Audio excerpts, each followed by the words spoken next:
Mind, Body, and Soul, an A&D conversation. Hosts Annette Harris and Apostle Dion Hunt are ready to bring you some exciting new content. Get ready to talk, laugh, live, and love with conversations you can interact with, shows you can plan, and news you can use. Tune in every Tuesday and Thursday at www.intellectualradio.com. Connect with us on Facebook at Mind, Body, and Soul, an A&D Conversation, on Instagram at Mind, Body, Soul AD, and via email at mindbodysoulad@gmail.com. Good afternoon. You've just tuned in to Mind, Body, and Soul, an A&D conversation. We're so excited to be on air on tonight. Amen. Many of you are on your ride home. You've worked a long work day. Some of you have started 8, 9 o'clock this morning. And we just want to ease the tension, infusing your mind with wisdom and knowledge and understanding on your ride home, stimulating you with some very stimulating conversation. And so we're excited. This is the first show after the Thanksgiving holiday. Yes. And my belly is still full. We were just talking a couple of minutes ago. I think I ate so much. I gained about 5 pounds. I got on the scale Sunday afternoon. See, that was your mistake, getting on the scale. Yeah, but you know what? I want to keep on stay on top of things like that, and just kind of charting. You know, the food was so delicious, and I wanted to see just how good the food was. And it added by getting on the scale, and I can tell how wonderful it was just by how much I gained. We had so much food, so much fun, and fellowship with our families. And so we also want to welcome you back from the holiday weekend. This is a wonderful season to be in. It's cold outside, but that's not stopping anybody. It's about 25 degrees outside. You think so? Yeah, and I talked to somebody earlier today in Vegas, and it was about 60 degrees, and they were teasing me. So you should say, who asked you? Yeah, well, I asked. Oh, okay. But we're thankful. We're thankful. This is a season of being thankful, and we're excited about what we're going to be talking about on this evening. We want to thank all of you who have tuned in, who are watching us. There are several ways you can watch us. You can type in www.intellectualradio.com and listen to us on the station's website, or you can go to our Facebook page at Mind, Body, and Soul, an A&D conversation, and watch us live. Many of us, we've also shared this video on our personal pages as well. So you can watch us on several places on Facebook, but we're also on YouTube, and you can go to the YouTube page, Mind, Body, and Soul, and A&D conversation. And let me just tell you, Annette, I am loving this radio thing. This is about our 4th or 5th show. And this radio bug done bit me. It bit you? Yeah, it bit me. It didn't hurt. You know what? It didn't hurt. It hurts. It hurts so good. Let me just say it that way. And you're just such a wonderful host, and I'm learning so much, and I'm experiencing so much. And I want to thank also all of the listeners and the viewers and those who have supported us, those who have tuned in, those who are watching us and who call in to offer their input. We have a very, very heavy topic on tonight. And so please prepare to call in. That number is 708-223-8953. We would love to hear your voice and hear your perspective on the topic for tonight. But we got a lot of things to talk about on tonight. We do. You know what? You did a very good job. Did I? You did. Yay! See? Milestone. But you know what? I was gonna say, let me backtrack a little bit. That's the difference between a man and a woman. You're talking about stepping on the scale. There's no way after a holiday, eating all that food, I'm gonna step on the scale. No. We are not going to torment ourselves like that. How often did you get on a scale? Well, probably too much. Let me tell you, maybe I'm obsessed with it. I don't know, but I get on a scale at least once a day. Do you really? Yeah. Yeah, that's kind of borderline obsession there. but I'm very, I watch what I eat. I don't think I'm obsessed with what I eat, but I watch what I eat. Yeah, you're trying to be cautious, and I I'm can very understand cautious, and I want to maintain a certain body weight. I'm Okay. not trying to win any awards. I'm not competing with anybody, that. but there's definitely a number that I don't want to go above. Right. Okay. And so I I get got on the you. scale on a daily basis just to make sure I'm maintaining. Yes, yeah, there's no way. I knew that I ate, Mhm. quite a bit, Oh and my God. actually, I shouldn't say that.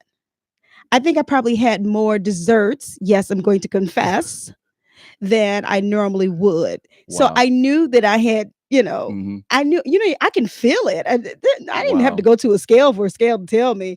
See, if I went to a scale to confirm it, then I Mhm. would probably cry. Oh wow. So Wow. that's what I'm saying. That's the difference between a man and a woman. You're probably like, oh, okay, I'll just go, so I And can so, take care of and it. I got on the scale and I was really amazed. I was like, wow, 5 pounds, Wow, that is quite a bit. Yeah, yeah. I See, ate I wouldn't want to know that well, I about thought it me. was kind of cool, Oh, I thought it was really? kind of cool. But they put so many things in front of me, Uh, and you feel on Thanksgiving and Christmas and stuff like that, you feel obligated to eat.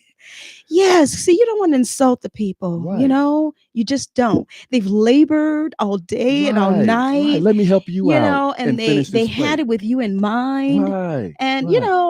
now my parents are no longer here, but your moms and Mhm. stuff, they will cook for you, and your aunts and everything. You just don't want to See, make them now you feel, feeling me. Now you feeling me. feel sad. You don't want them to cry because you're Right. not eating their food. Right. And so I ate probably about 3 plates, Oh, and now see, that's before I got to the dessert. you doing You that was a know, little bit much it was a though. bit much. That It was a bit was, much. but it's a new me now. After Thanksgiving, So y'all watch. After Thanksgiving, it's a new me. I made some promises. I put some things out there, and I said that after you promised Thanksgiving, yourself? yeah, Okay. after Thanksgiving, that I'm gonna change. You're gonna change. Yeah, and as a matter of fact, to prove it, I have a doctor's appointment next week. Is For that check. supposed to help you? Yeah, yeah, yeah. And so I want to make sure that going into 2019, that I'm making sure that I take care of myself a little better. That's good. And I might have a cheat meal on Christmas. I'm, because I was getting ready to ask you. You talking about it's a new you? I'm like, well, Christmas is still coming. Still Yeah. have the end of the year. Christmas is gonna punk me. I know It's gonna punk it's you. gonna, but I'm gonna, moving forward. I'm getting older, and just knowing certain things that kind of move along in my family.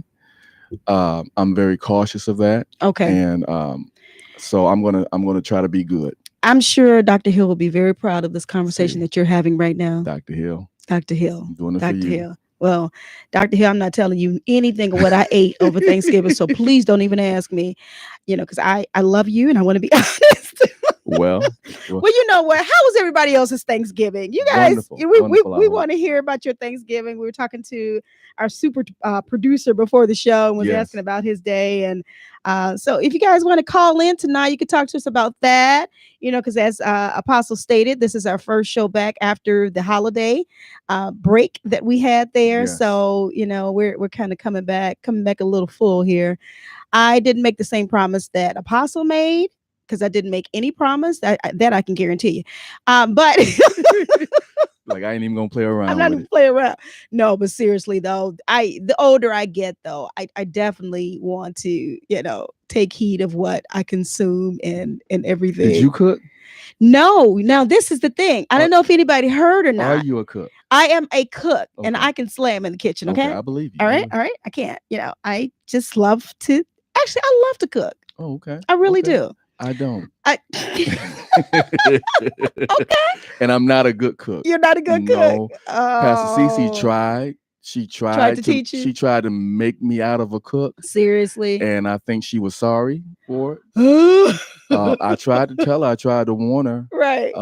But I don't have the patience for cooking. And see, that's what is important. Yeah. That you hit it right on the head. You have to have the patience for it. Right. Certain things got to marinate, and certain things got to cook for so long at a certain temperature. And I'm just I Right. don't think like that. And I'm not a microwave girl. That's not the age I came up in. It's See. not, so I will take my time, and I love to create recipes, and take some recipes and kind of doctor them up a little bit or Mm. whatever, and it come out so good. Let me just tell you Mm. this. I made some homemade soup, cream of chicken wild rice soup Okay.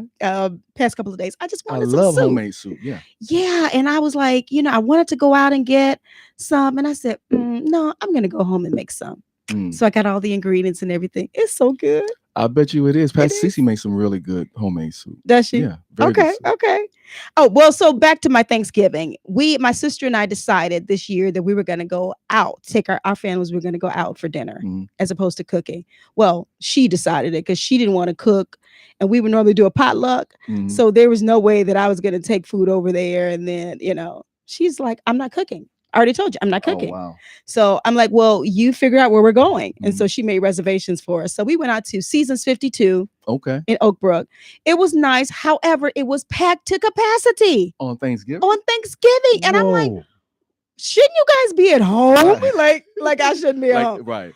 And I'm like, what's going on here? So we had reservations for like 6:15 in the evening. And then, but we didn't get seated till about 7 o'clock. Wow. It was just that packed. Wow. They didn't expect that crowd, is from what I'm hearing. But anyway, so I tried it. Next year, I'm going back to my cooking. I don't care what my sister says. I'm not going to do the going out again. So Wow. yeah, so that's our wrap up of Thanksgiving. And I see that you and your family had a wonderful time. So that was great to see. Wonderful time. Endless food, Yeah. laughter, and just seeing um, my little nieces and nephews. Oh, wonderful. And the next generation of Hunts. Yeah. You can't help but smile Okay. when you see your nieces and nephews, and just how cute they are and how much they've grown. Oh. And it's crazy because I'm looking at my youngest sister's second son. Uh-huh. His name is Christopher. Okay. And then I'm looking at my son Benjamin. They're about 4 or 5 years apart. Okay. And but they look like, in my opinion, they look like they could be brothers. Really? Yeah. And so it's crazy how you see how the genetics, and you're just reminded how strong your genes are, and all of that stuff. And so that on top of the food, it was just, it was phenomenal. Yes. See, Thanksgiving is my favorite holiday, and it's mainly because of family. I just love to hang out with family. So, well, we're here tonight, guys. I see you guys on Facebook Live, and we appreciate you for coming in and joining us. Joe McCord, I see you on, and Brandy is on watching as well. And Pastor Cece is on. I see you, Buddy Gill. He says, good evening, everybody. Good evening to you too, buddy. Gwen, Mama Gwen is on. How are you, sweetie pie? Alyssa, thank you so much for watching. Good evening to you as well. So when you guys come into the Facebook Live feed, please go ahead, like and share so we can get this video out. We want to try and, provide a little conversation, if you will, on your way home on this evening. We've had quite a bit to happen since the last time we got together. Yeah, a lot has happened. Quite a bit. Now, first of all, this snow on yesterday was, it was kind of rude. Yeah, it was disrespectful. it really was. They closed some schools out south. Okay. Yeah, so it was kind of disrespectful. Did your children's school close? My son's school was closed. My daughter's wasn't. So of course he was thrilled. Of course. So yeah. It kind of shifted my schedule around, but that's okay. Right. Oh, okay. Well, I guess he didn't care, huh? No. Well, I mean, yeah, a lot of schools closed down. It was like our first big snowfall of the fall instead of the winter. Right. If you will. And it's like, okay, where is this coming from? But the Lord does whatever he wants to do in his time. Yeah. Just throws our seasons and off. He said, the Bible says he tells the snow, be thou on the earth. Oh my gosh. And so this was the Lord's doing. Yes. We can't complain too much about it. Sure cannot. There we can hop on over to the current events, if you will. I don't know if I can pull up some stuff here. provided by Michelle Thomas. Thank you so much, my sister, for giving this to us. There are a lot of things that are happening. I don't think she has this in here, but what did you hear about Ford Motor Company? No. You did not? Uh-uh. Okay, I have to pull the article up. Okay, they are planning to do layoffs. Wow. Who else heard about that? Ford Motor Company. And it's actually God, Trump acts like he's so upset right now.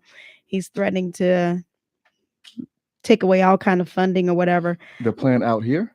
Well, it's Out in all South- around. Okay. I'm not sure. Yeah, and definitely in over here. Let me see. Let's see. Anybody? I'm trying to see. I'll just type in layoffs so that we can see. Of course, they're pretty upset because it's getting close to the holidays. So it Right. says Ford prepares for mass layoffs after losing $1 billion to Trump's trade tariffs. Oh, wow. Mm-hmm.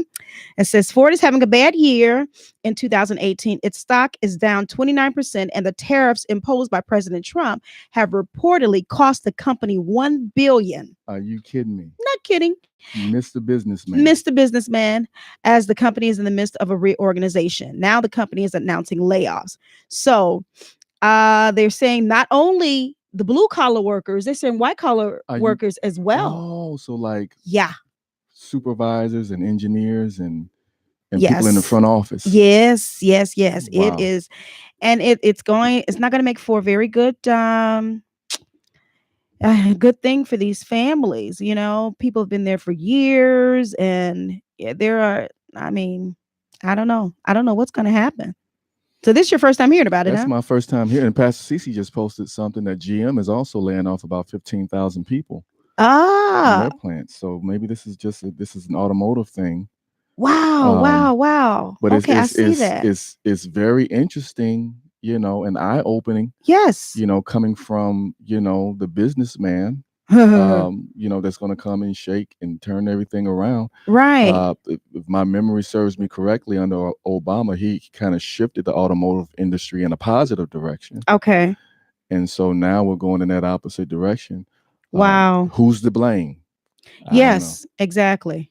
Now I wonder, there was some cars that they're going to start. Okay, what was that? Okay, there were some cars that they're going to take off the line. I think 3 of them. Mm-hmm. Maybe somebody can help me out with that. I'm trying to find that on this report, but I don't see it. But I heard that there were like 3 different cars, and I hope I'm not getting these 2 mixed up, because she talked about General Motors. So, but I believe it was Ford. So. And while you're looking at that, you know what? I apologize. You might can hear from my commentary how I feel about number 45. Right. I yet pray for him and yet pray for this country. Okay. Yeah. And so I'm not trying to influence how anybody feels, but it's just eye-opening the way certain things unfold. Yes. Okay. I pulled up the one that Pastor CC was talking about for General Motors. Nearly 15,000 factory and white collar workers. So I did get those mixed up. Excuse me. Wow. Are expected to lose their jobs by the end of 2019. So yeah, it's sweeping layoffs and factory closures across North America. So yeah, he's saying that he's pretty upset about this, Trump, and there was some other stuff I heard he said, but I don't know. Yeah, we definitely have to pray. I mean, just as the word tells us to pray for our leaders. Okay, so the Chevrolet Cruze, the Buick LaCrosse, and I didn't get the other one. They're going to discontinue. Oh wow! Definitely the Cruze. So yeah, it's. I wonder if the sales for those particular sedans are they kind of lacking? I think that's what they're saying. Pastor CC says here she thinks the Impala and 2 different Cadillacs. Okay. Ford Focus. Yeah. Cadillac and Impala. Okay. Wow. You're not very happy about that, are you? No. I like Cadillacs. I bet you do. Okay. Pastor Arnold, I see you on. Thanks for watching. Tradana, thanks for watching. Hey, Kayla. How are you, sweetie? Thanks for watching. Please, as you come in again, Demetrius Hunt, thanks for watching. Melissa, I see you on. Appreciate you guys as well. Go ahead and like and share if you have not done so already. We do appreciate each of you that have done that. Let's go over to some more current events. Let's see. Do you know anything else that's happening in the news? You know what? I saw something today that the trial for, you remember Laquan McDonald, Right. that tragic incident that happened back in 2014, Yes. where Jason Van Dyke, the officer that basically murdered him, Mm. shot him 16 times. He was 17 years old. A ward of the state. A ward of the state. The state has been. They were commissioned to represent him and protect him, and he gets murdered by an Laquan was employee. ward of the state? Yeah, he was a ward of the state. I don't think I knew that. Yeah. Okay. And so he was convicted, but now the trial for the 3 officers that were accused of the cover-up started today. And so they covered up certain information. They reported certain things that were obviously not true after seeing the video, after the video was released. And so their trial for conspiracy and cover up actually starts today. And so it's just mind blowing. I'm really praying because that case really hit me hard a few years ago, and I How prayed so?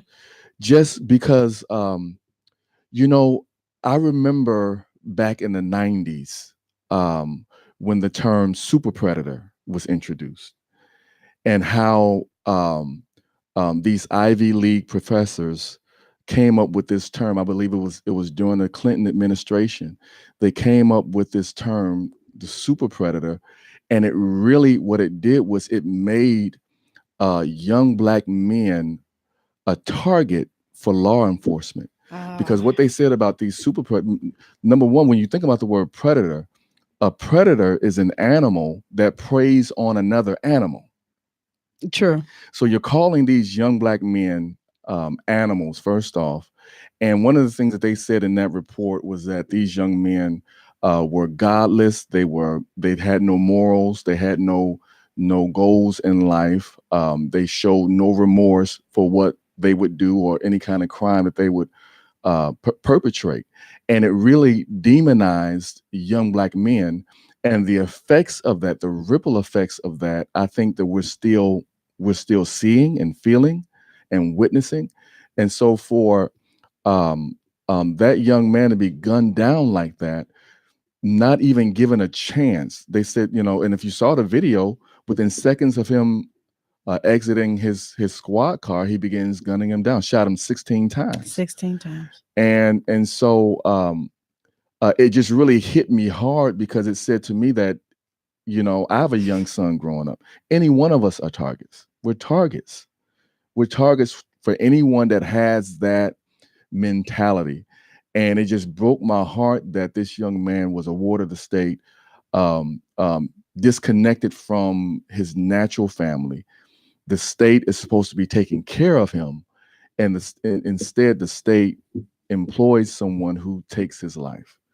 And it just really hit me hard. It came out during a time when we started seeing so many things happen in the media. It wasn't that it was just now happening, but through social media and through cell phone footage. Right, you can see it now. You see all this stuff coming up, and it just really shook me, that case. I can only imagine, and that's a great comparison. I can see why you say it shook you up. It's so sad. And before you guys don't go anywhere, because we are going to have our topic of the day tonight, talking about solutions on gun violence. Of course, that kind of goes hand in hand with that. We want to hear from you guys on tonight. Definitely, we want to hear your thoughts when we get into that particular topic discussion. Our number here is 708-223-8953. Again, 708-223-8953. Make sure you tell others we're on the air. We want to hear from you guys about this topic on tonight. And if you see in my Facebook Live, I have on there the topic solutions on gun violence.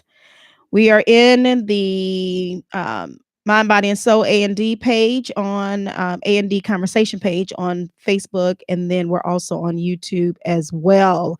Mind, Body, and Soul AD, MBSAD. So you guys, and then we're also on intellectualradio.com. I see you guys coming in. I see Rochelle. Thank you for watching. We appreciate you for joining us on this evening. Go ahead, like and share, like and share.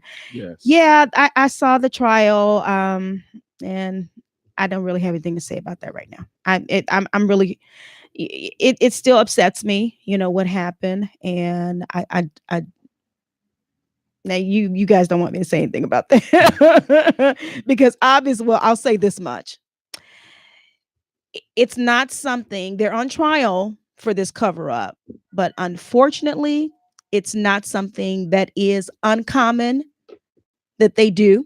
It's not the cover up. The cover Yeah. up, and this is something that is done on a regular basis. You know And- what? I was watching a documentary on Netflix, and it's called The 75 or 75, and it was dealing with the 75th Precinct Mm. Police Department in New York City, all of the corruption that was going on in the 80s and the early 90s.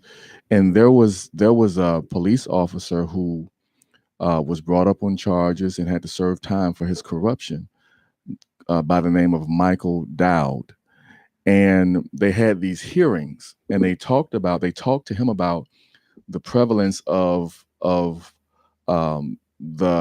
the way that the police officers cover for one another, and how they keep one another's back, so to speak. And he talked about how you were not considered a good cop if you did not cover Wow. for your fellow cop. So, in other words, if a police officer had a story about an incident that happened, under no circumstances would you go against that story. If the car was green, but the police officer said it was blue, then in your report you said it was blue as well. They maintain their consistency because their culture, the police culture, was that we have my fellow officers back, and I'm going to cover for them. But he also gave this perspective. He gave clarity, because he said this person is likely going to be the person that I'm going to need out in the field to cover for me. So if I don't cover for him on this paperwork, then it could be that in the field something would happen and he would not cover for me or not come to my rescue in a timely fashion. And so he said, and he even brought light to that some officers are punished because they go against their fellow officers. You see, and so it's just that culture is it's a culture in and of itself. And I'm sure that there's certain things that we don't understand about that. But when the life of an innocent young man is weighing in the balance, and the fact that he lost his life at the hands of someone who just didn't value it, I think that stuff really needs to go out of the window. It does. You know? I totally agree. And when we get into the topic, I'm going to tell you some more things. Remind me to tell you about a story one of my passengers told me. Wow. Okay, so let's see here. Some more current event news here. Oprah Winfrey's mother passed. Did you guys know that? Vernita Lee. She dies. She was 83 years old. And actually, my understanding is that she died on Thanksgiving Day. Oh, wow. In Milwaukee. I didn't know she lived in Milwaukee. Okay. So private funeral services are going to be held, and no other details are provided so far. She was a teenager when she gave birth to Winfrey in Mississippi in 1954. They moved to Milwaukee when Winfrey was 6 years old. They said she was featured getting a makeover on the Oprah Winfrey Show in 1990. She's also survived by another daughter, Patricia, and 4 grandchildren. And she was preceded in death by a son, Jeffrey, and another daughter. Huh? Another daughter named Patricia? Okay. I don't know if they have that right or not, but unfortunately, Oprah's mother passed. So let's make sure we pray for that family. That's going to be something, you loved one passing on Thanksgiving. Yeah. And isn't it something how we feel that, wow, Oprah Oprah's mom passed. Right. You know, and I mean, but that's a real feeling because she's like royalty. Oprah's like real talk. She's She like really is. royalty.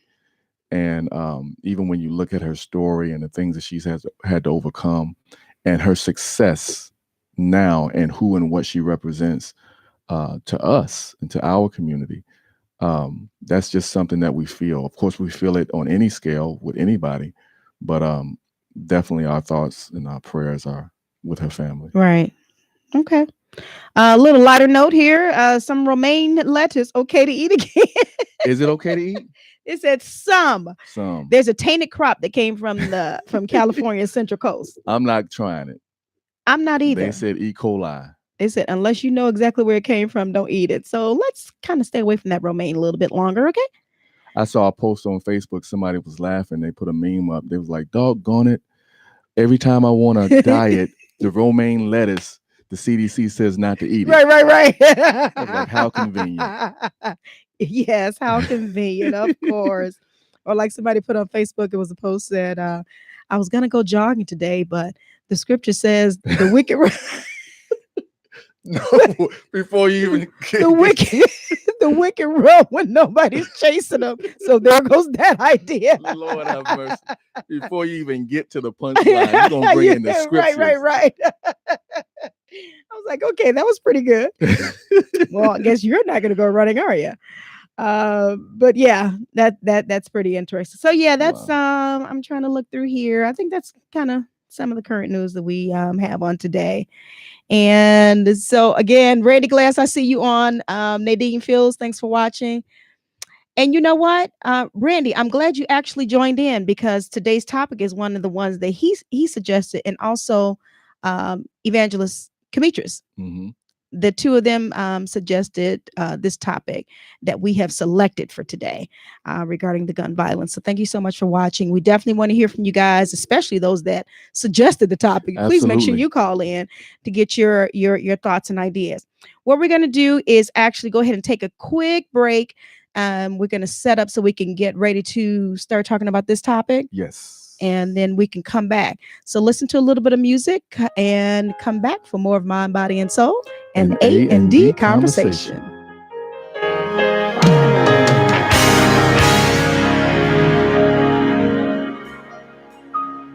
Overcome by the blood of the Lamb and by the word of our testimony. You told me to be strong, never giving in. You promised you'd always be with me. We overcome by the blood of the Lamb and by the word of our testimony. Told me to be strong, never I promised you always be with me. I can do all things through Christ who strengthens me. I'm more than a conqueror. More than a conqueror. I can do, yes I can. I can do all things. Christ who strengthens me. Yeah. More than a conqueror. Yes I am. More than a conqueror. I can do, yes I can. I can do all things. Christ who strengthens me. Yeah. He's given me the power. He's given me authority. I can do all things through Christ who strengthens me. I'm more than a conqueror. More than a conqueror.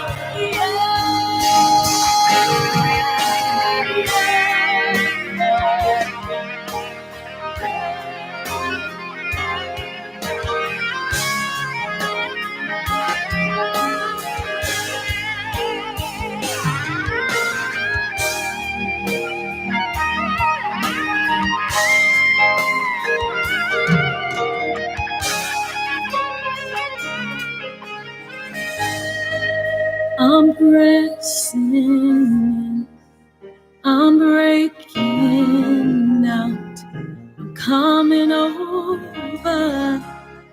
mightily inside. I'm pressing in, I'm breaking out, I'm coming over mightily. I'm pressing, I'm breaking, coming over, I'm coming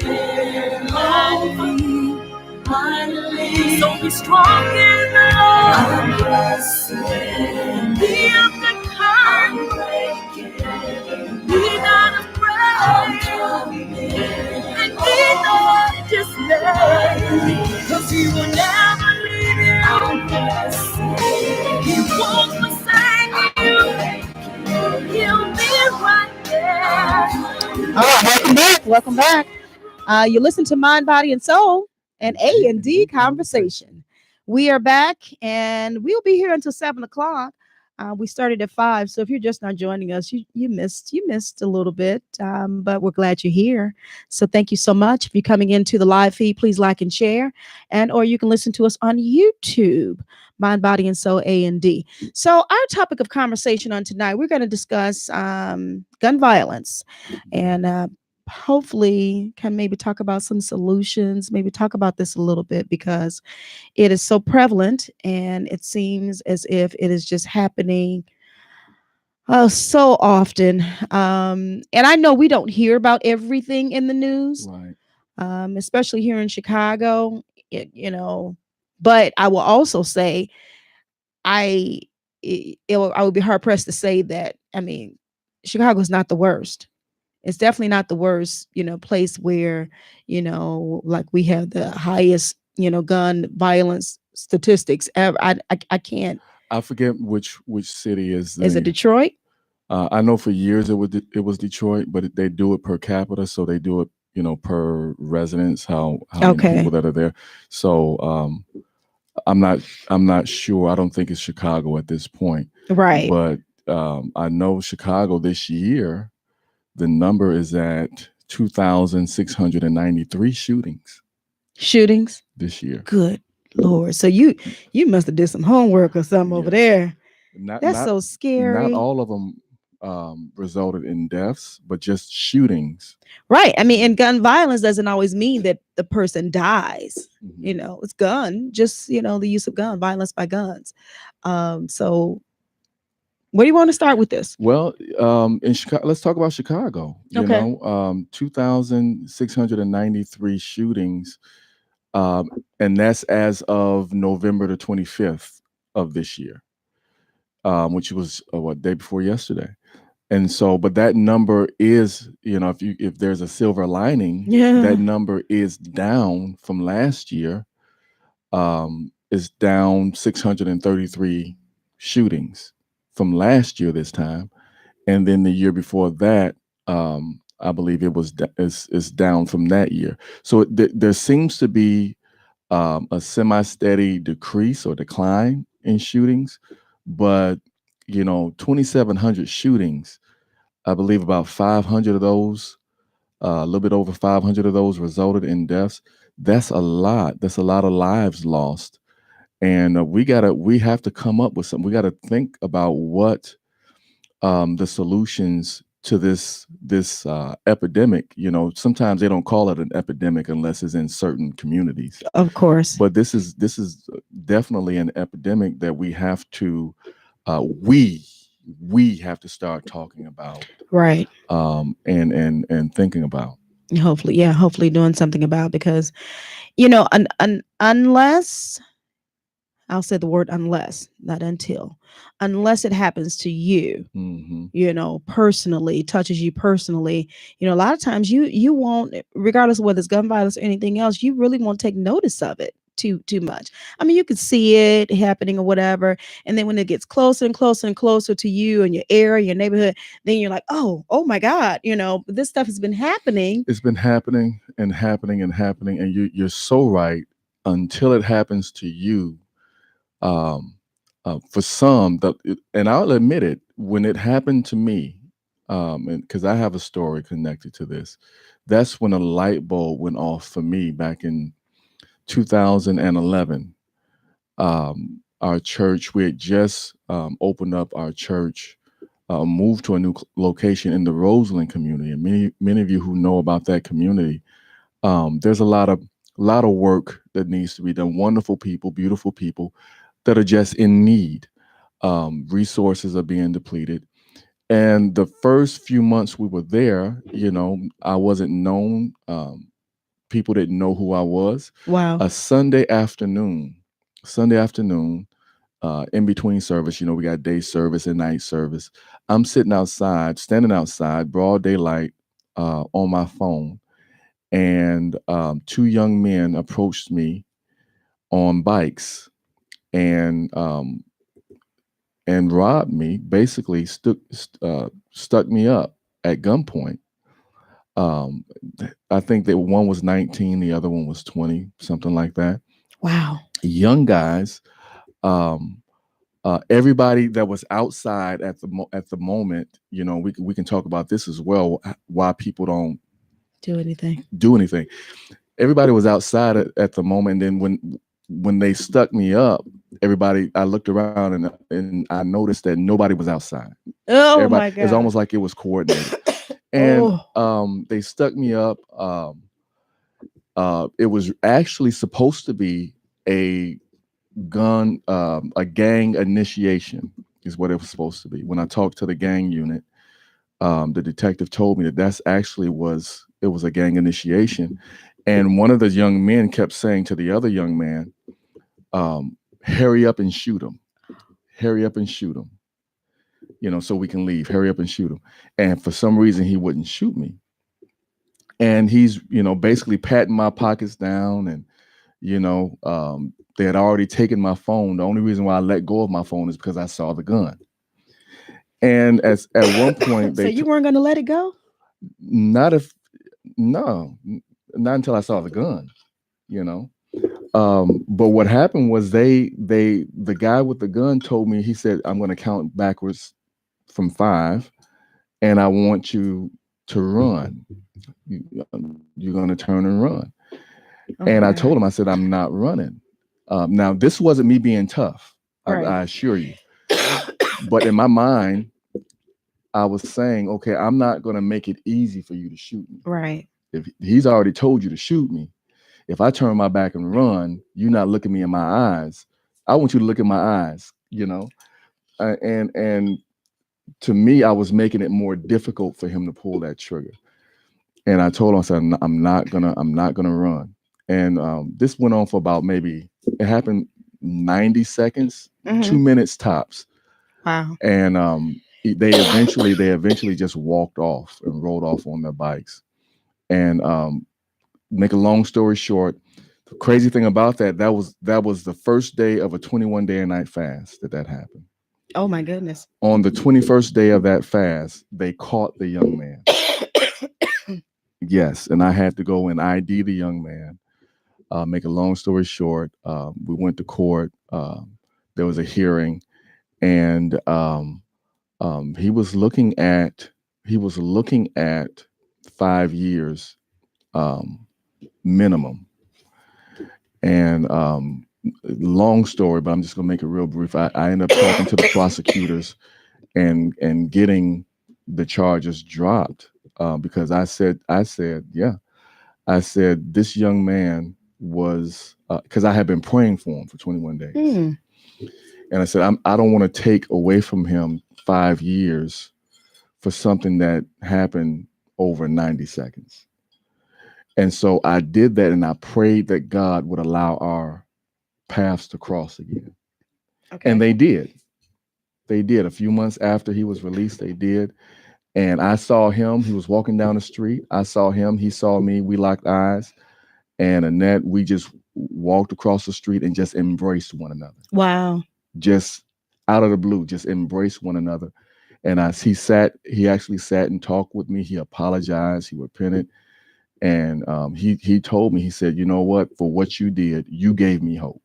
Wow. You not allowing them to lock me up And he explained to me he was feeling pressure from a gang, Okay. and that's in fact what it was. And he said, what you did actually gave me hope, and I'm turning my life around, and I'm not going in that direction anymore.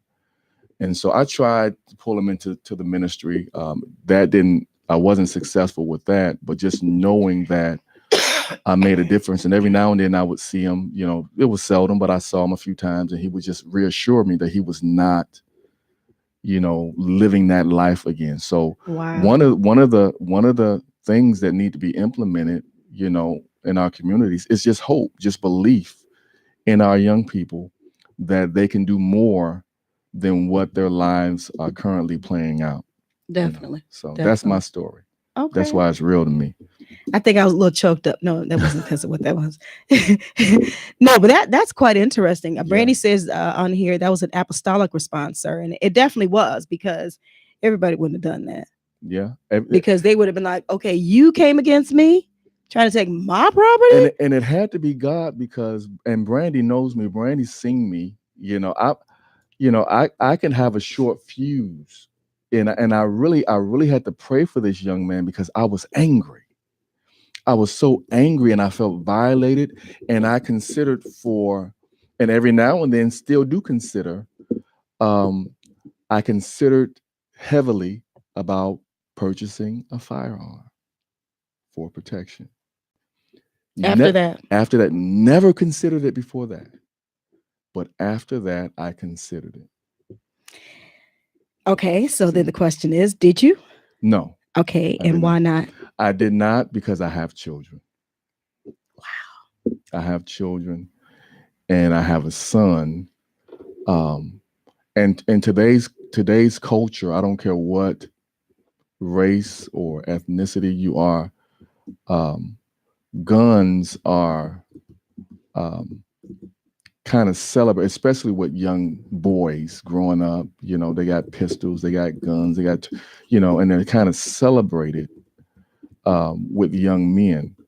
And I didn't, I didn't want to promote that and validate that in him.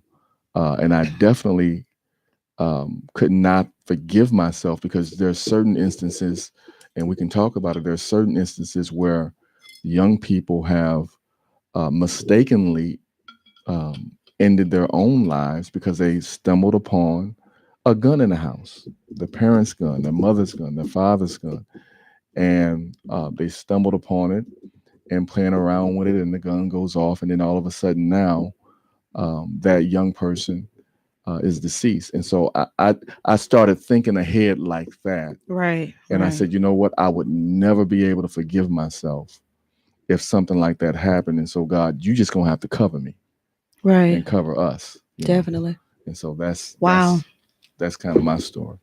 Oh my goodness, now that's a story. Buddy Gill says, yeah, that was God. Yeah. Because looking at, listen to your story, how you said that the guy was trying to tell him to go ahead and shoot you, and then he said, run. Yeah, that was God blocking that. That was God.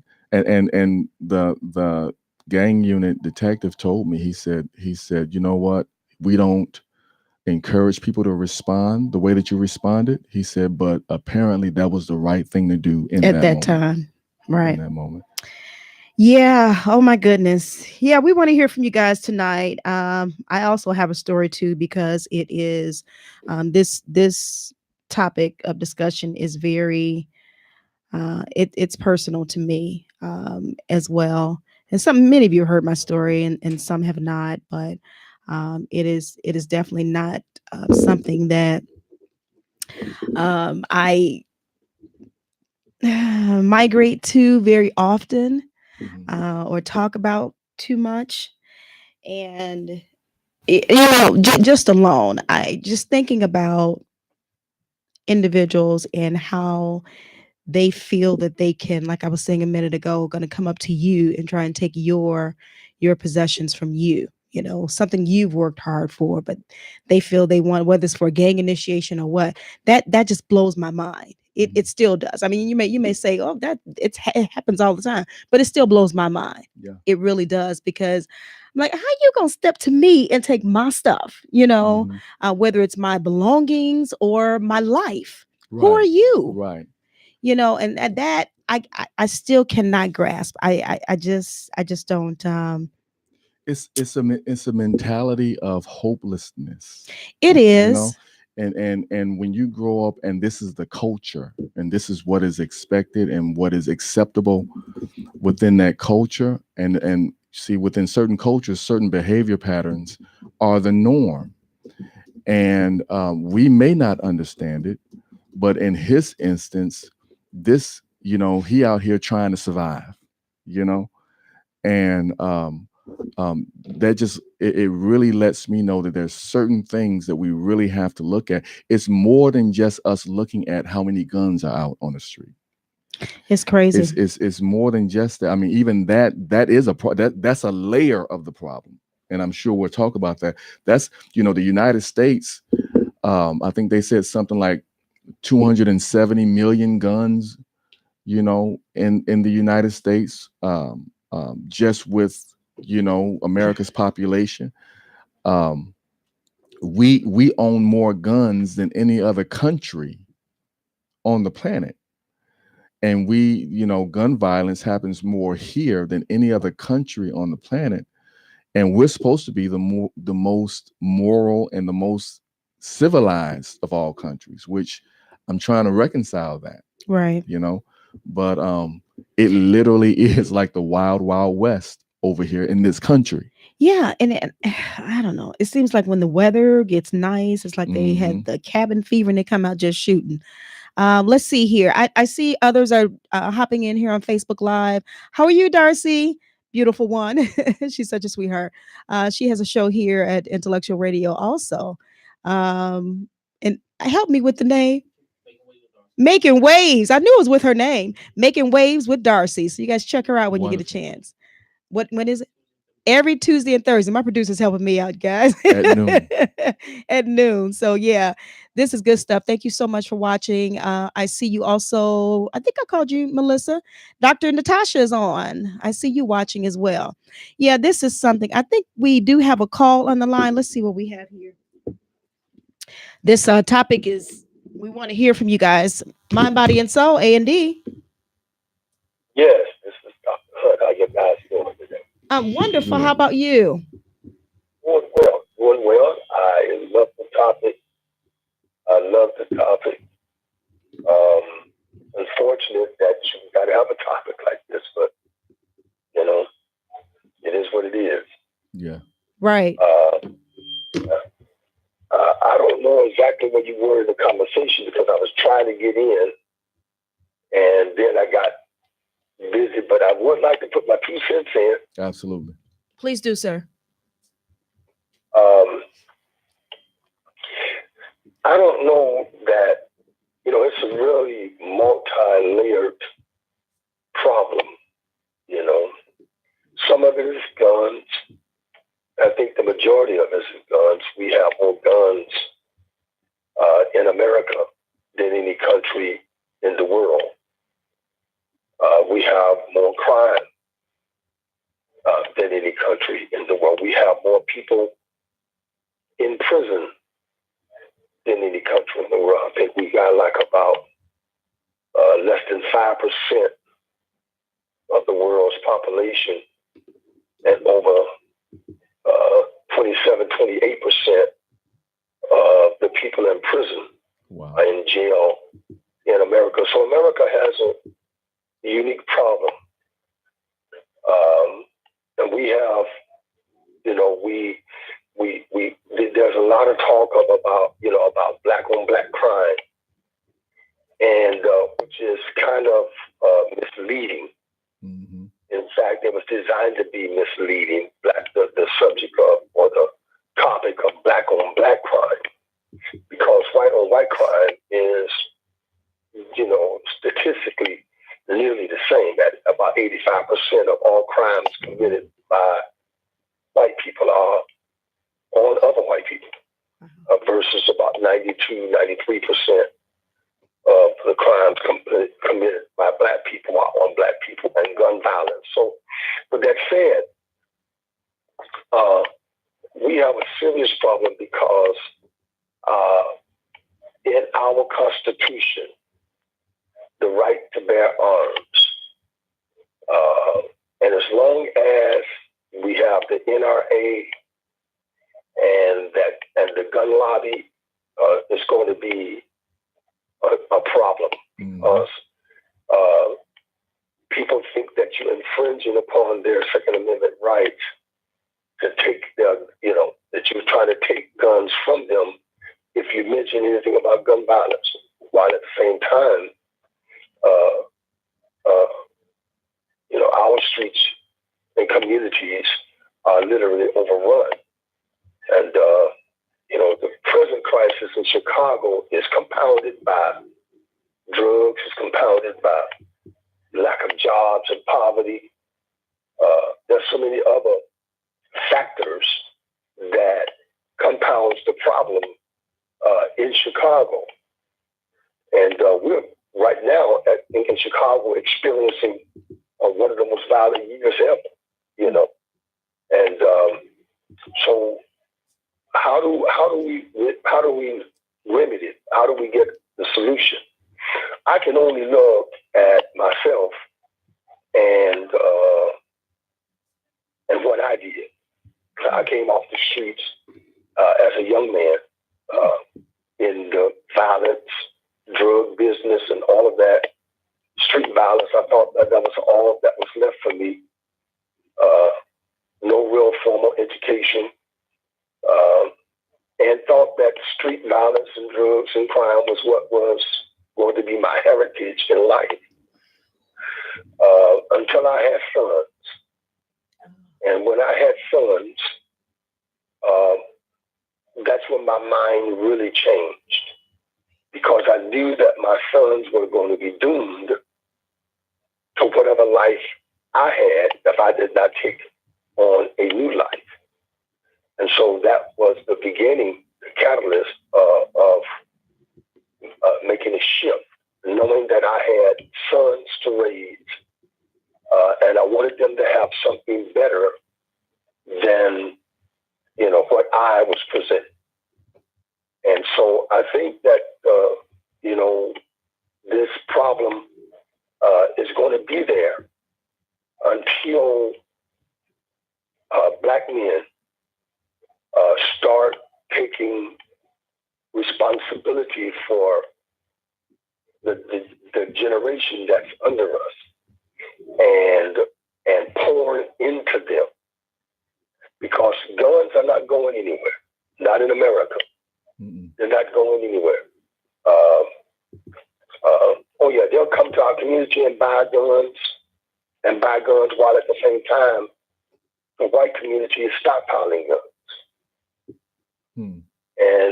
And they're stockpiling guns because they are looking ahead, believing that there's going to be some sort of political upheaval or civil war or revolution, and their guns are going to be necessary.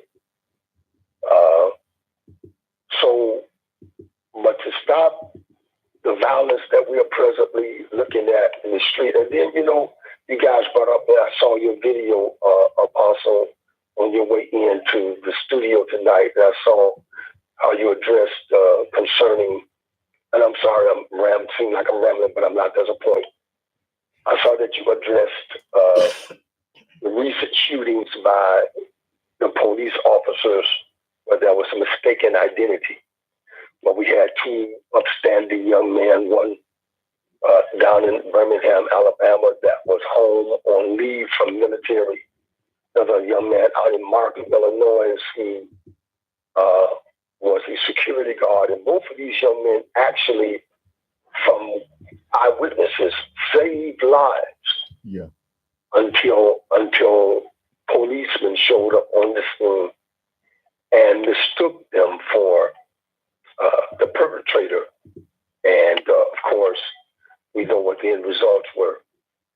And so there are so many things. This is so multi-layered. So many things come to my mind, and I can't possibly address it all. And y'all can't do it in 2 hours or however many hours you're on the show. It's impossible to address all of this. your black skin has been weaponized. Yeah. Mhm. You know, and as long as you see a black man as a weapon, you don't have to have a weapon. All we have to do is have black skin. That's your weapon, and that is that the humanization of black males. And so there's so many discussions that this has to break off into before we can really come to a solution.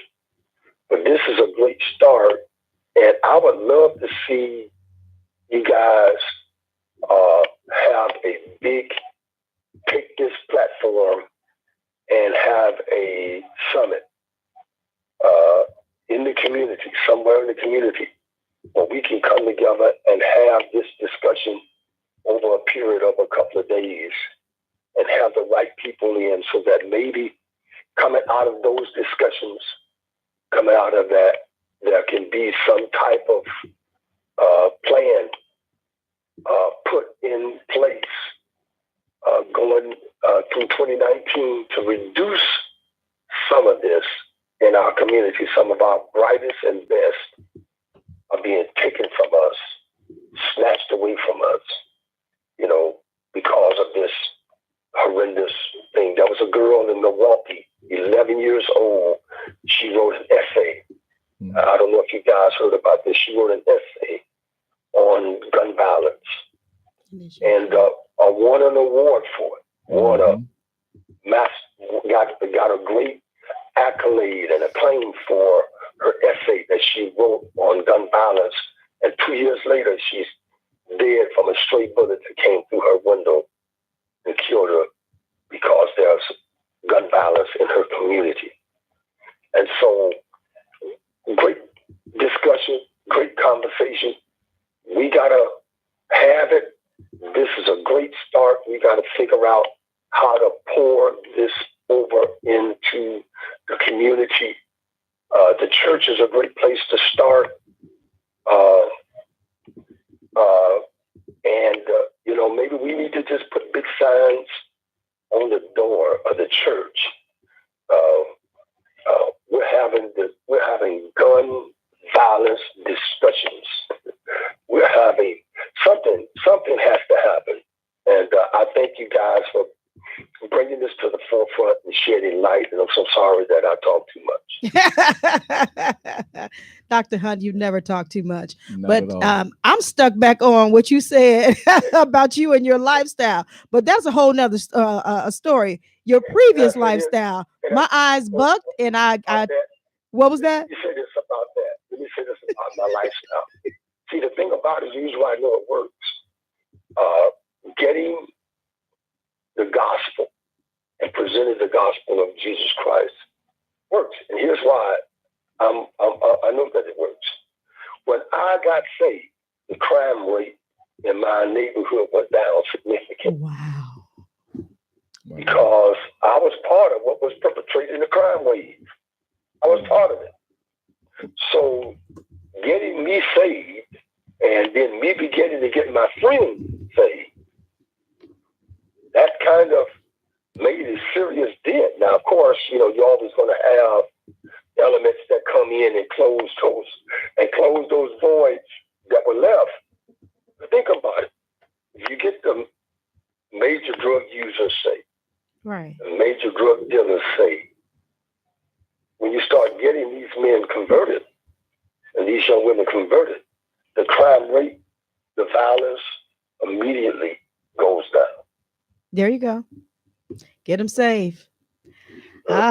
You know what? That's now you see, you've been holding back. I'm gonna have you back on the show so we can kind of talk about that, because I think that is definitely something that my listeners need to hear, and it'll be an inspiration to so many. They need to hear that. So we're definitely going to have you back on. But I do appreciate you calling in on this evening. Whenever you do call, we have to take time out to hear from you. Thank you so much for letting me ramble. You're welcome. God bless you. God bless you. That's my dad, right? I appreciate him, no, but that was good stuff. Oh my God, yeah, he had me back at. I'm like, you did what? But that shows you how the power of God can change, though. Absolutely. Okay, and I know I'm going off into something else, but let's see. Darcy says on here, where do we start? When do we start? And what's the plan? I think those are three essential questions that we have to ask. And Dr. Hunt was giving us some information, actually some of the answers to some of our questions right there as he was talking.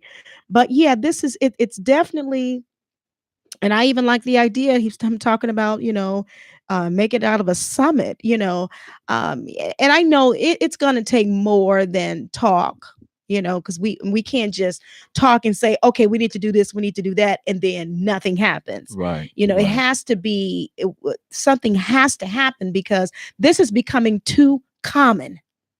It is becoming too common. You even have children who are, itty bitty children, Playing not at even home. planning their funerals, not even thinking that they're going to make it, Mm. to 16 or something like Right, that. right. They just automatically think their life is going to be snuffed out. Mhm. And then you really, it's not a knock against them, but look at the environment that they're in and how they're growing up and what they see around them and what's on TV, and it's just there. It's there. I've seen Facebook posts of young men turning 18 and 21 being thankful that they made it to that age because of the lifestyle and the community and the environment and the culture that they're growing up in.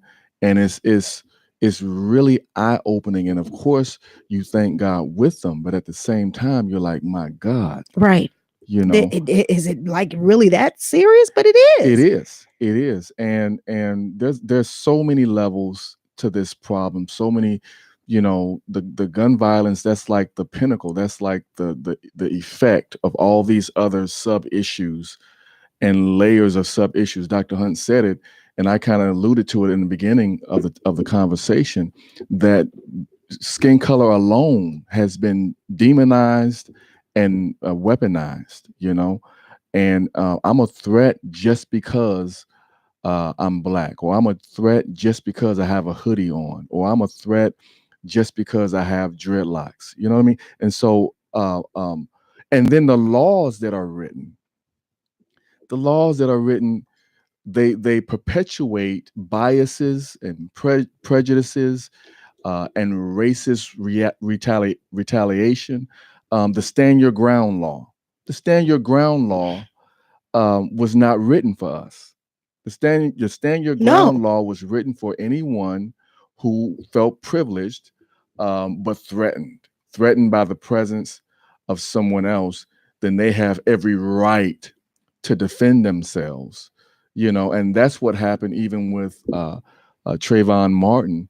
In that case, George Zimmerman felt threatened, even though he was chasing him, even though he was following him. Right.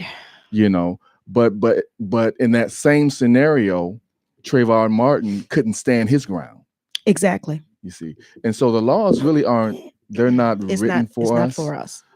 Even the way that the guns are flooding our communities, I believe that they're being allowed to come into our community. Oh yeah, we've had somebody here at Intellectual Radio who actually, they go around, they do these live feeds where it shows that these guns are being planted in these neighborhoods, and they leave a truck, there. I've seen it, and it's true. They leave a truck there hoping that they will go and grab these guns and have them. It's a whole, like you said, it's a lot of layers. And I hate to use the word conspiracy. It's a conspiracy, but when you really think about it, the drugs and guns, being allowed in urban communities,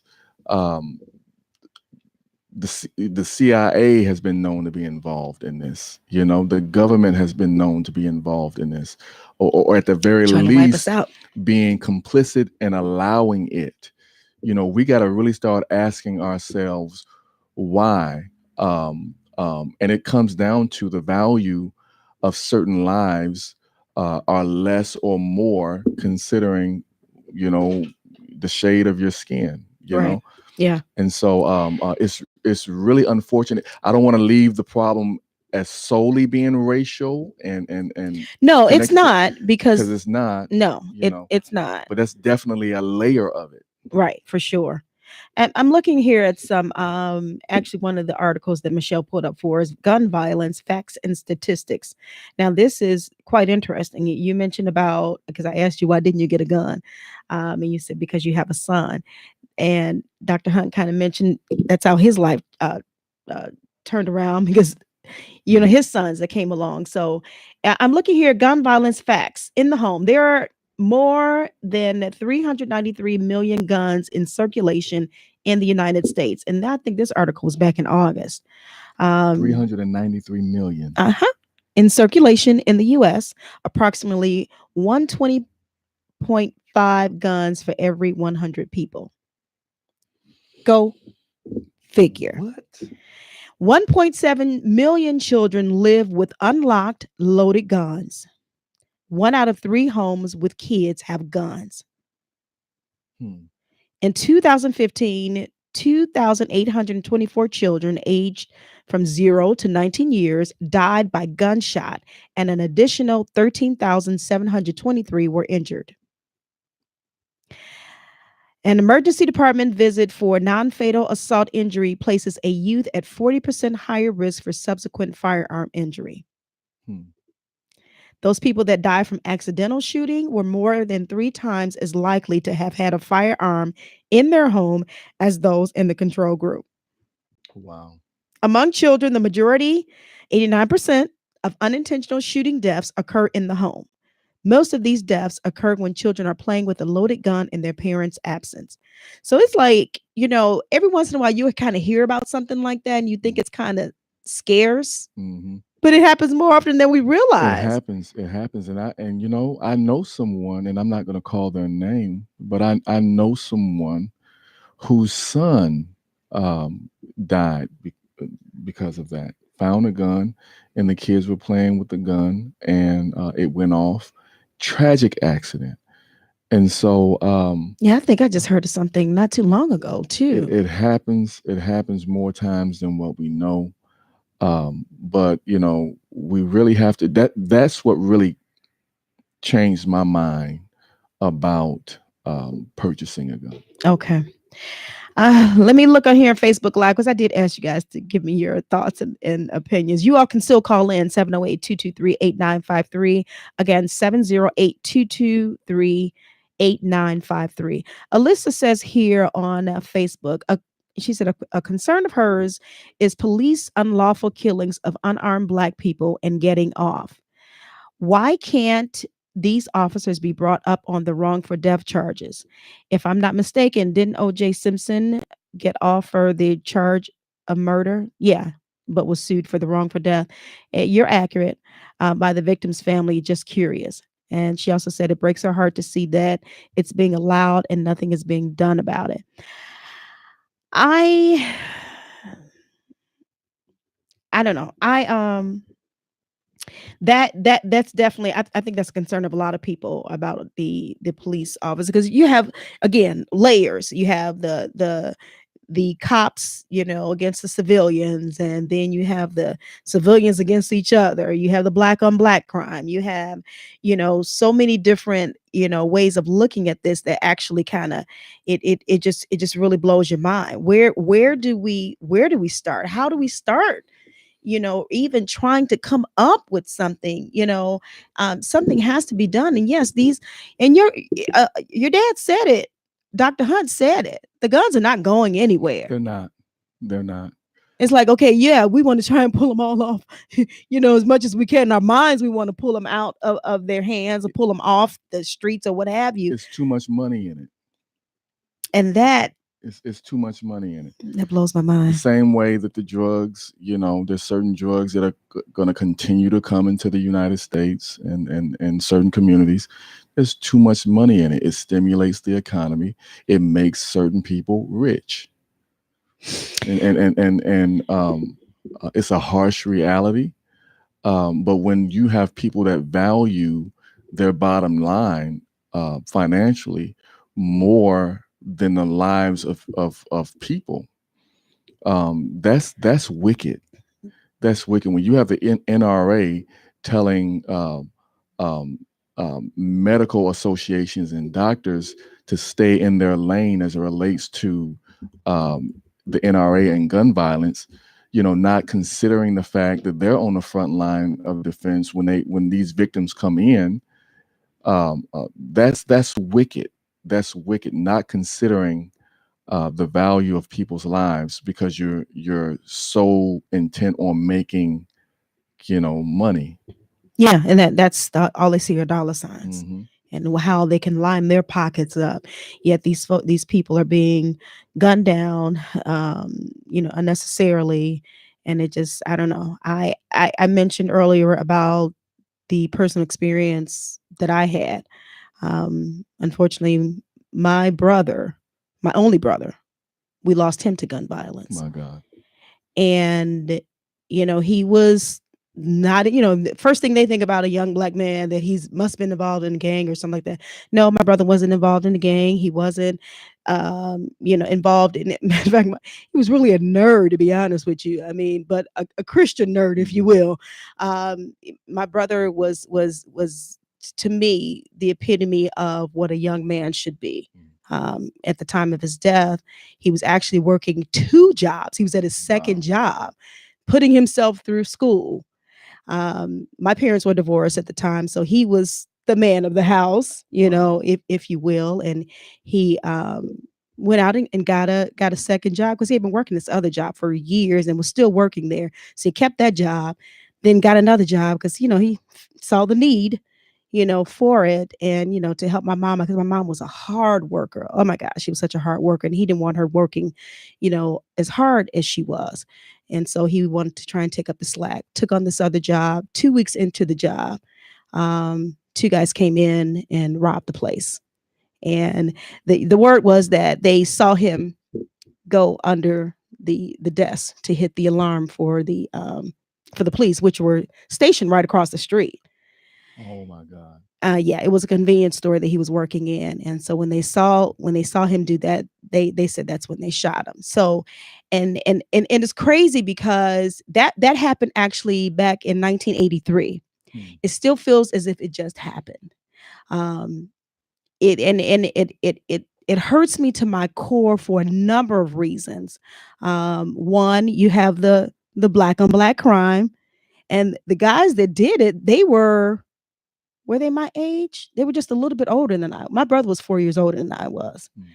And so here you think he was working the graveyard shift, and these young people out at night, 15, 16-year-old out at night. It was like in the wee hours of the morning when it happened. You should have been at home in the bed getting ready for school next day. Right. But you out trolling or whatever you're doing. I don't know if I used the right word, but anyway. And so this is unfortunately how we lost him. Now, my sister, like maybe within the past few weeks, she went and she Googled my brother's name, and the whole story came up. So we can Google it now. Could probably Google it probably some years ago. We just thought to Google it. And she sent my other sister and I the article, and she said, here's some of the story. And so I'm reading it, right? Now, some things I remember. Now, with me being the youngest, I think I took it the hardest. And I had a very hard time dealing with and I always tell people, I say, if you didn't have my blood running through your veins, I didn't trust you. I didn't trust people at all. I went through a period of that. And I was scary, because it's like the whole world changed after that. My view of everything just totally changed. And I just didn't trust people, I can understand that. And so, but she came across this article, she sent it to us, and I'm sitting there and I'm reading. Okay, I remember this. And then I got down to the point of how they found his body, and I lost it. Wow. This was just a couple of weeks ago. Wow. I lost it. I literally was in tears as if it had just happened. And I'm like, oh my God, but they shot him, a couple of times, and he was, well, I don't want to go into a whole bunch of details on the air, but how they found him, that I think that hurt me the most. what they did to him. And I'm like, all you got away with was a few dollars. Yeah. Yeah. They stole his car because his car was there. We had to recover the car and everything. They had taken his wallet and everything, found his wallet way somewhere in a garbage can or something like that. And I'm like, oh my God. So, that's why I said this subject is very sensitive to me, because, I'm thinking to myself, number one, how did you even get these guns? How are young people just getting a hold of this stuff, and like you talked about the possible gang initiation when they held you up. I don't know if that's what that was supposed to be. When they killed my brother, they end up killing him. But it's like, how what do we do? What do we do? We have to do something. We don't want it to happen to us, personally, or within our own family or something, for us to open up our eyes and realize this is a problem. And you know what? Not, as crazy as this sounds, someone still yet, and what happened to your brother was tragic. My heart, I hear stuff like that, and I think about what could have happened to me. Right. But as crazy as this sounds, someone still has to advocate for these young men. Yes. Because they didn't just get to that point. Sure. They somehow, those young men, just like the young men that stuck me up, and they were boys. I'm going to call them boys, because in the media, when certain people do certain things, they call them boys versus men. Right. These were boys, not even 20 years old, 21 years old. They were conditioned to feel like that was okay to do. They were conditioned and desensitized some type of way to make them feel like that was okay to do. And you almost have to go back to their environment, their surroundings. When you think about and look at the fact that Chicago has, over the last few years, closed so many schools.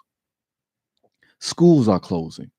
Businesses are being have closed. Certain areas, it seems like we've just let die out, and it's like they're ghost towns now. The businesses are dying out. The supermarkets and the schools and all the positive things that will come in to bolster up that community, they're being allowed to be pulled out of certain communities. I think all of that plays a fact, because it speaks of the economic condition. It speaks of the hopelessness as it relates to jobs and employment and all of that stuff, that make them feel like, okay, I got to do something to survive. I got to do something to make it. I was looking at something. There's a direct correlation between the economics and gun violence. Oh, sure. In Washington, D.C., they said for every fewer incidents of gunfire, it's directly related to one new business opening. So for every one new business opening, they see 10 fewer incidents of gunfire. Think about that. For the creation of 20 more jobs in the new businesses, they see 10 fewer incidents of gunfire. For 1.3 million more in sales in new businesses, which is a greater income, they see 10 fewer incidents of gunfire. And so there's a direct connection between the money and the economics flowing through a certain community and gunfire and gun violence. And so when you see communities, when you see all these urban areas where there's so many people dying through violence and gun violence, it's directly related to the amount of money that's flowing in that community. and people feeling like they have to do whatever it takes to survive. It's literally, you hear them talk about it, you hear it in certain rap songs. It's literally survival of the fittest. And if I got to choose between your life or mine, what do you think I'm going to choose? Right. Exactly. You see. And so I'm praying for greater opportunities for our young people. I'm praying for financial opportunities, for more jobs to hit certain areas, for more greater educational opportunities for our young people, because where that's prevalent, we see less violence take place. Okay, I like that. And that's a good start. That's a good place to start.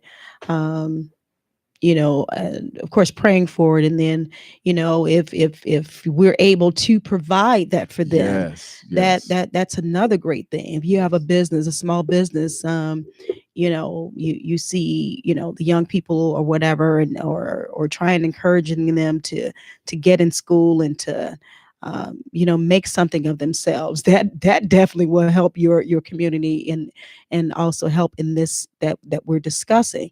There's all of that works hand in hand. Mhm. It definitely. I'm glad you brought those stats up to show us that, because I don't think people really realize or understand that, that economic impacts Violence. violence. It And does. it's, we did something about 3 years ago in Roseland. We did a job readiness summit, Okay. and we did it at the church in Roseland, and we advertised it a little over a week. We advertised it. When I say, Annette, the entire congregation, entire sanctuary was packed. The church sat about 250 people, and it was packed with young Black men. Oh, wow. Just looking for jobs. And we had people from certain industries, from the automotive industry, from certain industries dealing with certain trades and stuff like that. And they were there making presentations and just letting the people know what opportunities were available. But these young men were so hungry just for employment, and they saw this as an opportunity to change their life. And I talked to quite a few of them. There were some who had just left that lifestyle of gang violence and gang affiliation. One that I met had been shot several times. Whoa. Just out in the streets. And he's like, I'm just looking for something different, because if I keep living how I'm living, I'm putting money in my pocket, but my life is on the line every day.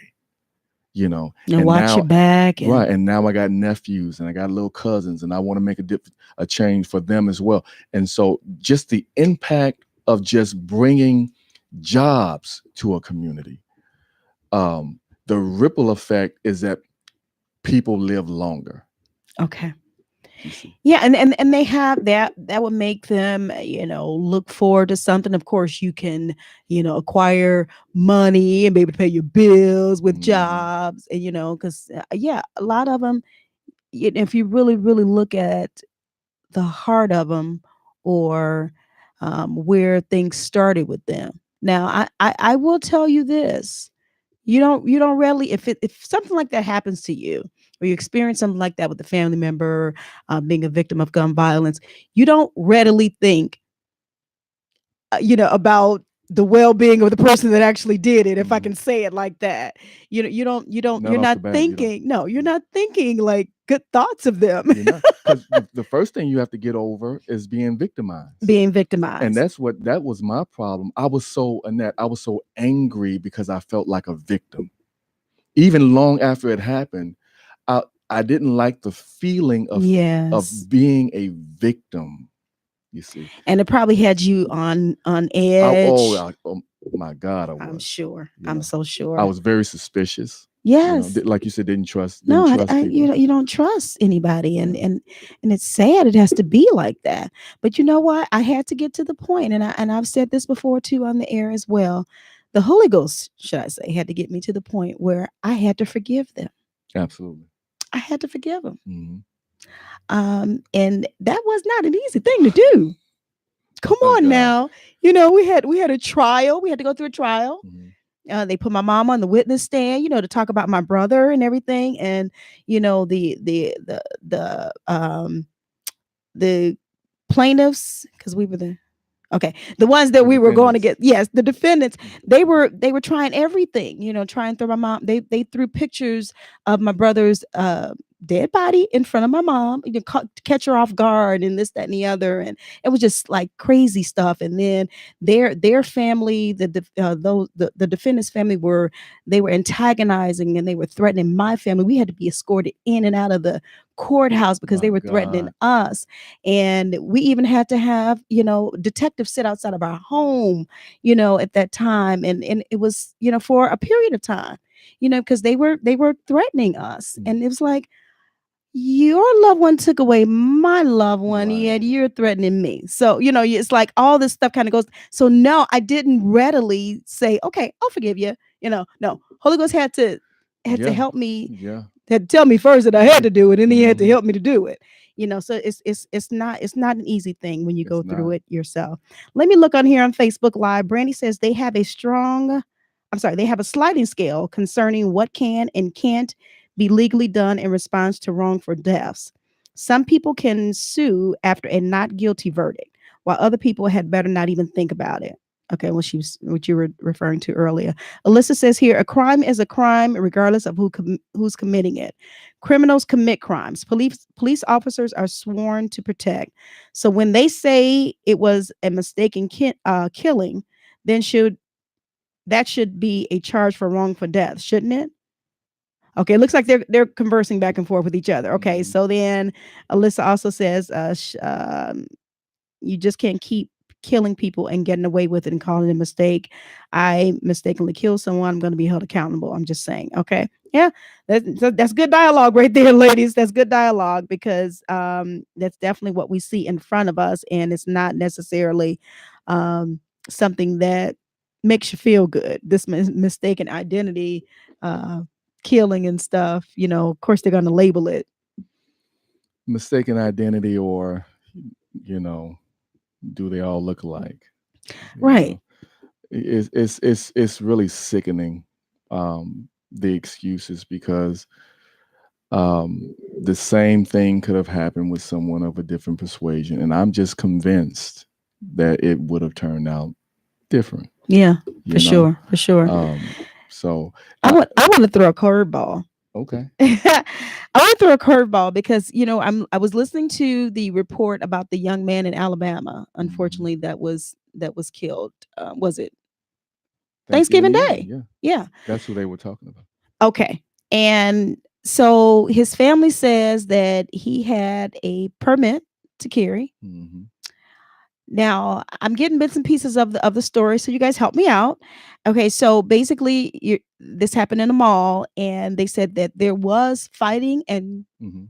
was it shooting also going on? Mhm. There's some Okay, gunshots. and so what was his role? He was actually trying to stop the fight, Okay, from what I with hear. his gun or Well, they say he brandished a gun. So when you got to look at certain words that they use. He could have had his gun on him, and in trying to stop whatever was going on, his gun was revealed or shown. okay, Brandishing does not mean that he took his gun out and pointed it at anybody. true. So when they say, as soon as I heard brandish, I'm like, okay, what in the world is brandish? Right. There's That's so what many I ways you want to can- know. I want to know if it was a situation of him, citizens arrest type thing, Yeah. Barney Fife or something, taking matters in your own It was not. hand. He figured he wanted to kind of diffuse the situation himself. That's what I really want to know, It was because not. that was my curveball. Why are you trying to take the situation in your own hands and you're not the law?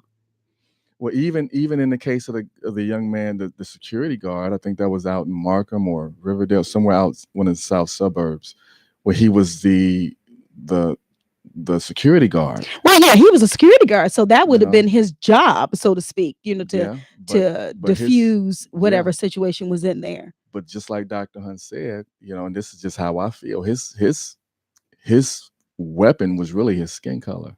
Yeah. This young man in Alabama was they say he brandished a gun. That, if he took it out and pointed it, say that. That's not what Right. they're saying. Yeah. I need to. And then that's another thing. Just like the guys that are on the trial for the Laquan, the other officers, is it cover up? What all are you not saying? Just like I think the family was protesting, the young man in Alabama, that they wanted to see. They wanted them to Surveillance. release, everything, so that they can understand exactly what happened.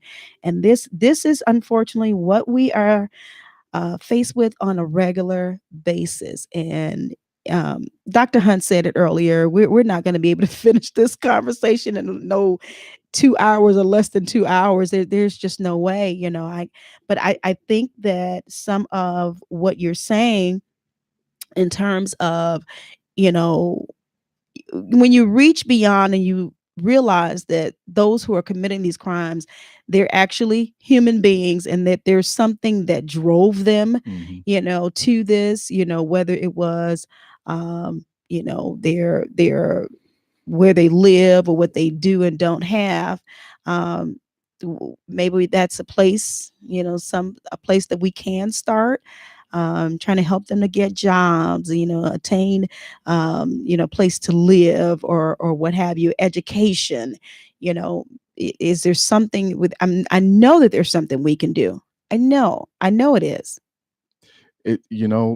This system, and pray for me. And this system is so against us.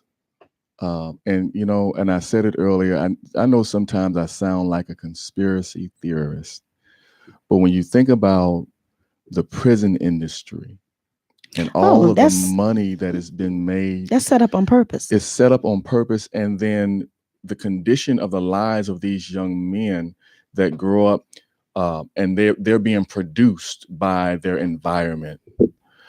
It all aids even the prison industry, and even when you look at justice, penal justice in the courtroom, and you see all of these. I watched this other documentary that talked about how these defense attorneys plead out all these cases on purpose, because if I get you to accept 3 to 5 years, then that's 3 to 5 years guaranteed that the prison industry is going to make money off of you. Right. And if I convince you that you have no rights, or that you're going to lose this case if it goes to trial, then that's money. That's automatic money if you plea. And they made a point, and I just want to leave this with you. They made a point that, wait a minute, automatic money if you plea. Well, that's money that the prison industry is going to get off of that body. Yep. And they said something like 3% out of all cases go to trial. So this idea of American justice in the criminal system, 3% of those cases go to trial. 97% of those cases are being pled out before they even see a courtroom. And lawyers are skilled at pleading out cases to get you to take these smaller or lesser, deals, or whatever you call it, whatever you want to call it. But it all points back to money for the prison industry. And if I can convince them that if you take it to trial, you're going to lose and get 100 years, then I can scare you into just pleading this out. It'll never see the court. And we won't even waste any money with it going to court. Then the prison industry gets rich. Very rich. You see. And so how much of this, there's so many layers to this, And we really have to educate ourselves and break free of this system. The system functions a certain way for a reason. And there are certain things in certain industries and certain people that get rich off of the way the system works. And we're just like, a spoke on a wheel, if you will. Going through the system. So, I mean, it sounds like we just have to really start in our own homes. Absolutely. Absolutely. You mentioned again. I'll just use it as an example from your story. You decided not to get a gun because you have a son. Mhm. So then there's a certain way you want to be represented in front of him. You don't want to give him the wrong idea, and this. So you're starting in your home. And So then after that decision, I have to educate my son, and I have to teach him. I was approached as a young man, given many opportunities to sell drugs, I'm sure. But guess what I told him? I said, man, if I did that, my old man would kill me. I wasn't afraid of the drug dealer. I was afraid of Of my your dad. father. I was like, he would break my neck. And then hearing about his past, yes, he probably would have broke You know, you do not want to go down that road that I went right. down. And so, but the fact that he was there, I feared him over anybody. I was more afraid of him than the police, and he didn't abuse me. Right. It was It was that respectful fear. reverence and respect that you had. And but it's more than just making certain decisions for us. You have to teach your children, teach your sons, teach the next generation. We got to spend time with our young men. We have to, and not only the men, of course, young men, your young women as well, Absolutely. because there are plenty of the young women that are behind bars, locked up, and everything too. And I'm gonna tell you something. Remember, I told you to remind me about what one of my passengers just told me. They when they get behind those bars, trust me, they do not care about who's behind bars. I mean, the ones that are working there. They will treat them any kind of way. They will talk to them any kind of way. How I know? No, I wasn't behind bars, but this young lady just told me on Thanksgiving, she had just gotten off work and she was on her way to her aunt's house to eat Thanksgiving dinner. Well, she got pulled over. I don't know if she was speeding or what. I don't know. She didn't tell me why. And she said that she got pulled over and her registration or something or license had been suspended. And they cuffed her and took her in. She had spent the night in jail. She said she was down in county. And she said, I don't ever want to go. I don't think she had been arrested before. She said she don't ever want to do that ever again. She said she's going to make sure whatever she has all her stuff in order from now on. She said they talk to you any kind of way. They call you all out your name. And it does not matter what you're in there for. Now she was in there for, her license or whatever, but she's in there with these, killers and whatever and people doing something any and everything, right? And they asked her what she was in there for, but yeah, but they just treat you any kind of way. I might have to lie. What you in, man? I'm in here for a ticket. Nah. Probably call you a chump. You chump. But so it was just like that was just reality to her, and it just woke her up. And so like I said, she said she's going to make sure she has all her documents in order so she won't be arrested ever again and have to go back. But they don't care about you, and you're just a number. You're going through, going through the system. So yeah, we have to instruct our children. We have to be that example for them. And let them know this is not a route that you want to go. So yeah, this is a conversation, probably that we can continue on with at some point. Absolutely. Or whatever. But Gil says that play on words when it's convenient, shaking my head. So yeah, he's talking about when you're talking about brandishing the gun, the young man that got killed in Alabama. Misha, I see you on here. Michelle Thomas, Deatrice Carter, thanks for watching. I hope I didn't miss any names. I was trying to call them out as I saw them. But yeah, this was a very great topic on tonight. And my goodness, we're almost out of time for today's show. Oh my Lord. But yeah, gun violence, this is not, it's not a plaything. Darcy, I appreciate your questions. So I'm just saying, I think that we need to start in our own homes. That's my thought, of how to teach our children what to do and what not to do. Before I read this other comment, I remember I had an attorney on, probably last year sometime on the show, maybe a year and a half, and she was talking to us about what to do if you were pulled over. This was in the midst of when all those, unfortunately, those young men were getting um, killed or murdered by the police and everything. And so she was telling us, instructing us what to do. If we were ever get pulled over, what will we do in that situation? Sandra Bland, when that happened, she was talking about it too, because there's a certain way, she was instructing us how we need to act. I understand all that. I just think it's such a shame we're in a day and time like that where we have to walk on eggshells. You see lights in back of you and your heart just sink like, oh my goodness, okay, am I going to come out of this okay? Or are they going to get this going to be a crazy cop? Did he have a bad day? And he, or is he trying to meet some kind of quota or something? And it's not a plaything. This thing is real out here. And we do, it's as unfair as that reality is. We have a different set of rules. Yes. And we have to educate our young people on those different set of rules. Make sure that your hands are seen. Make sure that you don't make any sharp or rash moves. Make sure that you just answer the questions, because at the end of the day, the most important thing is that you come home alive. Right. Don't go back and forth with the officer. Do not give them, and I'm not saying that any of that behavior warrants or validates any actions of that officer in taking someone's life. But at the end of the day, the most important thing is that you come home alive. You don't know who stopped you. Yeah. You don't know. They could have had a bad day. Something could have just happened to one of their partners. Anything could have happened.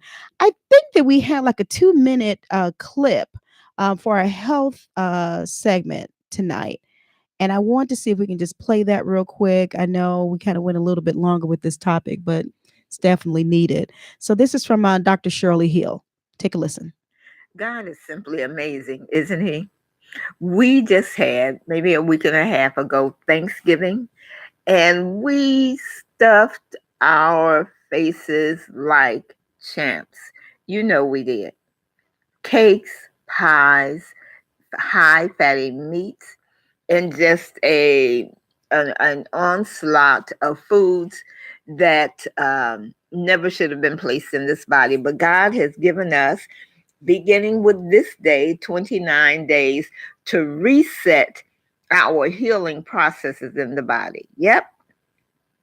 We have an opportunity to reset our immune system and to realign our healing processes. So let's do that. 3 days of fasting will reset the immune system, and it will send our healing processes, set them back on the right track.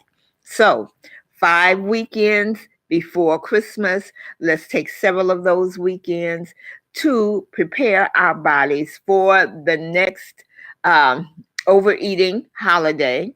Let's fast 3 days for at least 2 of those weekends coming up so that our bodies, they can recoup and recover and do it all over again.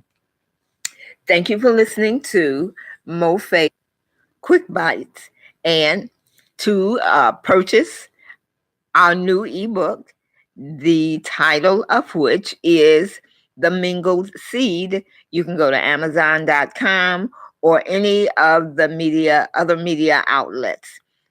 Thank you for listening. Again, be blessed. Wow. All right. She came in and just whooped us before we Mo Faith Quick Bites. Mo Faith Quick Chew Bites. on this. Don't eat that garbage. Eat this. I love it. I love it too. I She love sure it. told us the truth. Deirdre says she's telling the truth. God bless Dr. Hill. Yes, we sure did eat and stuff ourselves. And She telling the truth. mhm. My God. But 3 days fast to get yourself ready for Christmas. She said for the next overeating holiday. You gotta love that little lady. You gotta Yeah. love her. Stephanie McDonald, my friend, how are you, sweetie? Good to have you on. You're joining in. We're about to end soon, but I do appreciate you for coming in and joining with us on tonight. we were talking about gun violence on tonight. It was our main topic, and we had quite a conversation. Yes, Quite a conversation. Yeah, absolutely. it's probably something we can revisit. I think we should.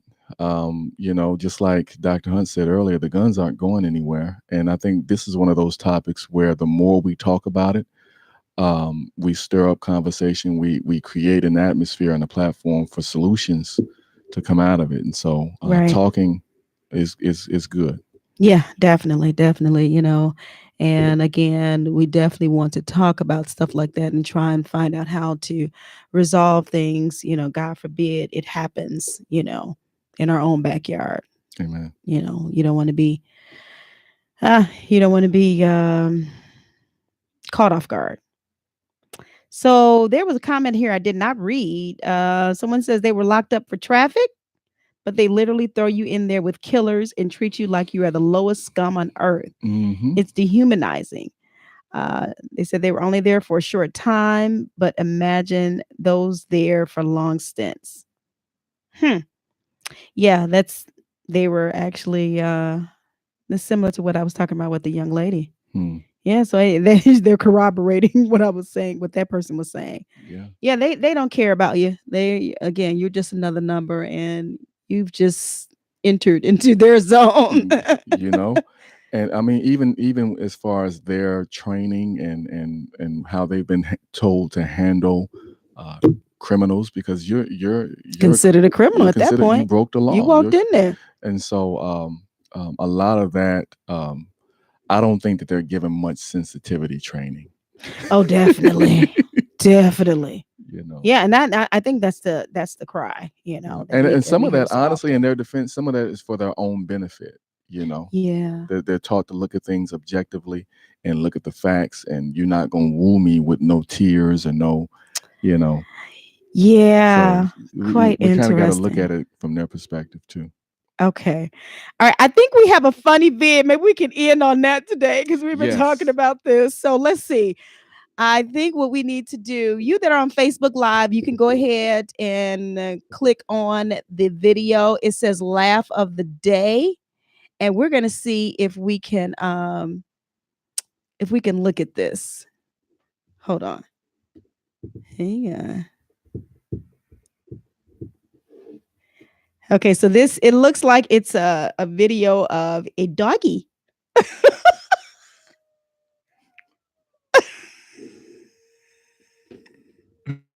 Whoa.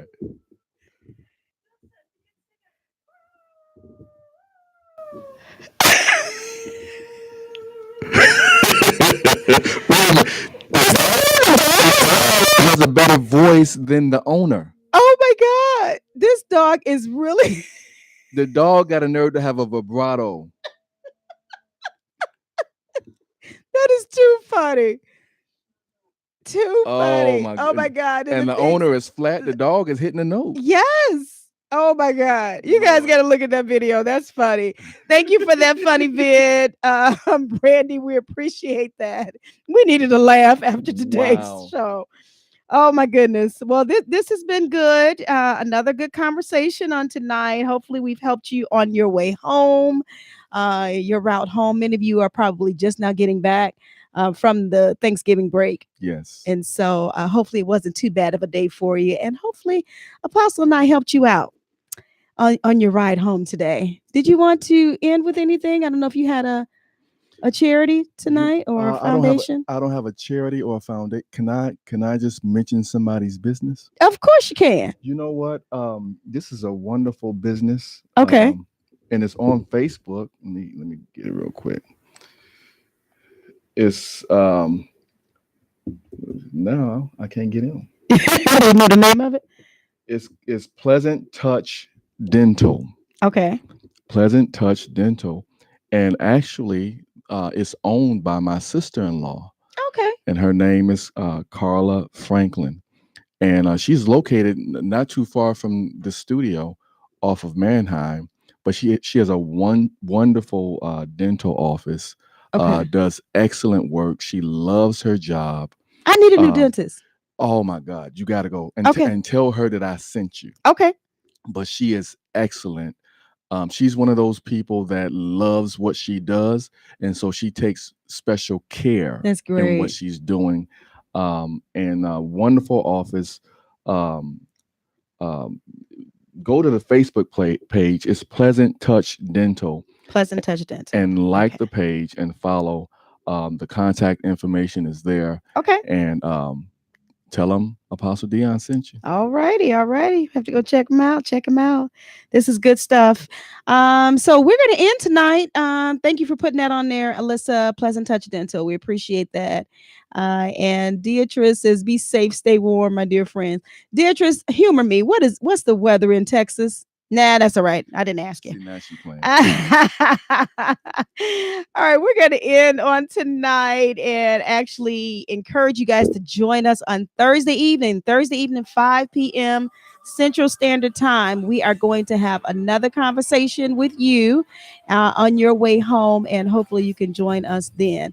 Apostle, thank you for your time on tonight. My pleasure. Thank you for your time as well. All right, that sounds good. Earl, super producer, thank you so much for your time Yes, sir. also. And we appreciate each and every one of you that shared the video. You joined in on tonight.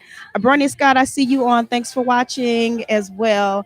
And we're going to get out of here. So until next time, we want you to come back for more of Mind, Body, and Soul and A&D Conversation.